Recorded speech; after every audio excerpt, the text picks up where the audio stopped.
Assalamualaikum warahmatullahi wabarakatuh. Perkenalkan, saya Siti Fatimah dari Manajemen FEB UNS angkatan 2019. Nah, di sini saya akan mereview artikel dengan judul Give Yourself a Break, the Power of Self-Compassion dari Serena Chan. Nah, seseorang yang mengalami kegagalan di tempat kerja akan merespon dengan dua hal respon yang berbeda. Yang pertama menjadi defensif atau menyalahkan orang lain, dan yang kedua mereka akan menyalahkan diri mereka sendiri. Nah, kedua respon ini sebenarnya tidak efektif, dan kedua respon ini tuh sebenarnya negatif karena mereka itu, yang pertama, defensif atau menyalahkan orang lain itu akan membuat seseorang itu mengorbankan pembelajaran mereka sendiri. Dan yang kedua, ketika kita menyalahkan diri sendiri atas kegagalan yang kita peroleh, maka bisa jadi penilaian terhadap diri kita sendiri itu tidak akurat dan justru bisa berdampak dan merusak perkembangan pribadi kita. Lalu, cara apa yang bisa digunakan untuk merespon kegagalan yang telah kita terima? Nah, salah satu cara yang bisa dilakukan untuk merespon kegagalan yang kita terima yaitu dengan cara merespon secara internal terhadap diri kita sendiri. Nah, respon secara internal ini tuh dinamakan dengan self-compassion, di mana self-compassion ini telah menjadi topik penelitian di beberapa tahun terakhir. Nah, dalam bidang non-akademik, self-compassion ini kurang dikenal karena yang dikenal itu biasanya harga diri dan juga kepercayaan diri. Namun, beberapa itu mengatakan bahwa seseorang yang memiliki self-compassion tinggi, dia itu memiliki harga diri yang tinggi.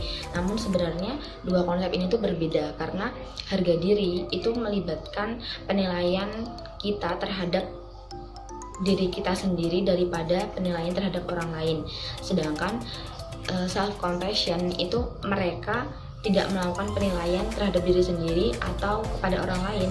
Justru self-compassion ini tuh membentuk harga diri dari seseorang yang membuat orang-orang itu benar-benar peduli dengan kesejahteraan dan pemulihan diri mereka sendiri dari kegagalan.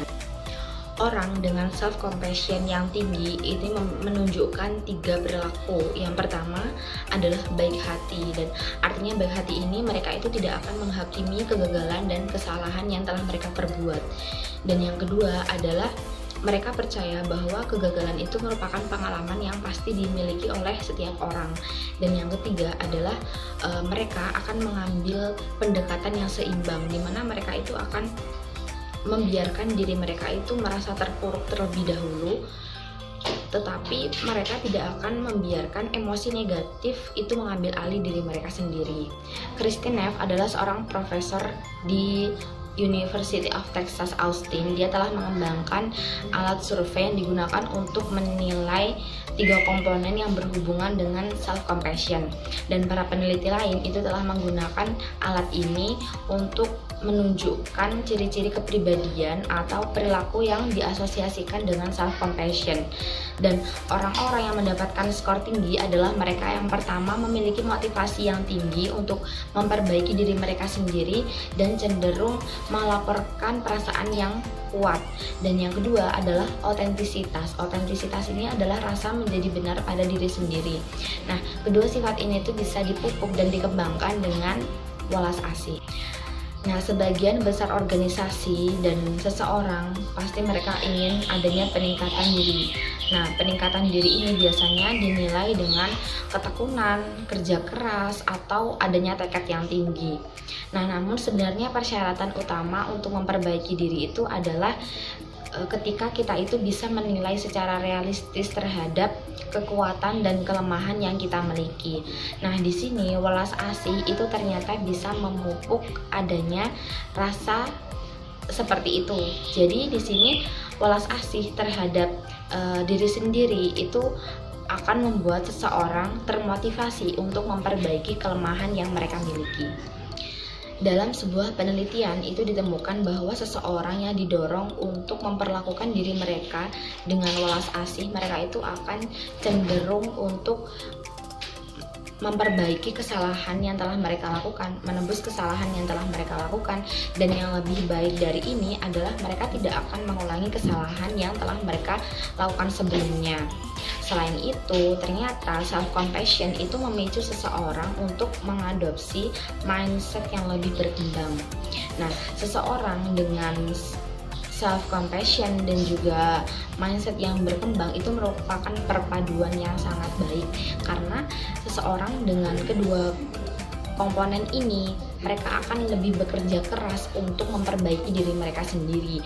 Dan self compassion ini tuh membuka jalan bagi seseorang bahwa perbaikan itu bisa dilakukan, bahwa perbaikan itu mungkin untuk dilakukan, dan mereka itu bisa bekerja lebih keras lagi untuk memperbaiki diri mereka sendiri.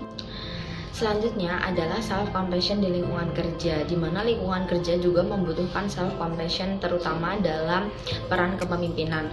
Nah, manfaat dari pemimpin yang mengadopsi self compassion ini adalah yang pertama, pemimpin mereka yang mengadopsi mindset yang berkembang itu mereka akan cenderung memperhatikan perubahan-perubahan yang dialami oleh karyawan atau bawahan mereka. Nah, di mana setelah mereka melakukan pengamatan terhadap setiap perubahan yang dialami oleh bawahan, mereka itu akan memberikan yang namanya umpan balik yang dapat meningkatkan kinerja mereka kembali. Dan hal ini tuh akan membuat karyawan itu menjadi lebih meningkatkan kinerja mereka, dan tentunya mereka akan lebih puas. Dan manfaat yang lebih tinggi lagi adalah karyawan itu bisa saja mengadopsi self compassion yang dimiliki oleh pemimpin mereka. Dan manfaat yang kedua adalah pemimpin dengan self compassion yang tinggi itu akan menunjukkan keaslian dan juga kejujuran pada diri mereka sendiri. Sehingga pemimpin yang seperti itu mereka akan menetapkan keaslian dan kejujuran juga di tempat kerja mereka. Dan yang terakhir adalah seorang pemimpin yang memiliki self compassion atau welas asih yang tinggi dalam menghadapi sebuah kegagalan, para bawahan itu mereka akan berpikir bahwa oh iya, self compassion atau welas asih ini ternyata bisa menjadi win-win solution bagi kegagalan yang telah mereka terima, seperti itu. Jadi sangat banyak manfaat yang bisa kita peroleh apabila pemimpin itu mengadopsi self compassion di lingkungan kerja mereka. Dan pembahasan yang terakhir adalah bagaimana cara kita menumbuhkan dan meningkatkan self compassion pada diri kita sendiri. Dan dalam artikel ini tuh dijelaskan bahwa kita bisa meningkatkan self compassion atau welas asih pada diri kita sendiri adalah dengan memunculkan pertanyaan-pertanyaan. Yang pertama, apakah kita itu telah bersikap baik dan pengertian pada diri kita sendiri? Yang kedua, apakah kita itu telah mengakui bahwa kegagalan yang kita dapatkan itu merupakan hal yang wajar dan merupakan pengalaman yang pasti dimiliki oleh setiap orang? Dan yang terakhir adalah apakah kita itu menyimpan perasaan yang negatif pada setiap perspektif dalam berpikir, seperti itu. Nah, dari artikel ini, dari artikel yang saya review, saya telah mendapatkan beberapa manfaat dan beberapa ilmu bahwa ternyata self compassion ini memiliki manfaat yang begitu luar biasa pada setiap pribadi seseorang. Dan self compassion ini tuh memiliki manfaat baik di lingkungan kerja, lingkungan sekolah, maupun di lingkungan rumah dan lain sebagainya, karena bersifat umum. Nah, dengan self compassion yang tinggi, kita itu akan berusaha untuk menjadi lebih baik lagi. Kita akan berusaha bangkit dari setiap kegagalan, dan kita juga akan termotivasi untuk melakukan yang lebih baik lagi. Sekian review yang dapat saya sampaikan. Mohon maaf apabila terdapat kesalahan dan kekurangannya. Saya mohon maaf. Terima kasih. Wassalamualaikum warahmatullahi wabarakatuh.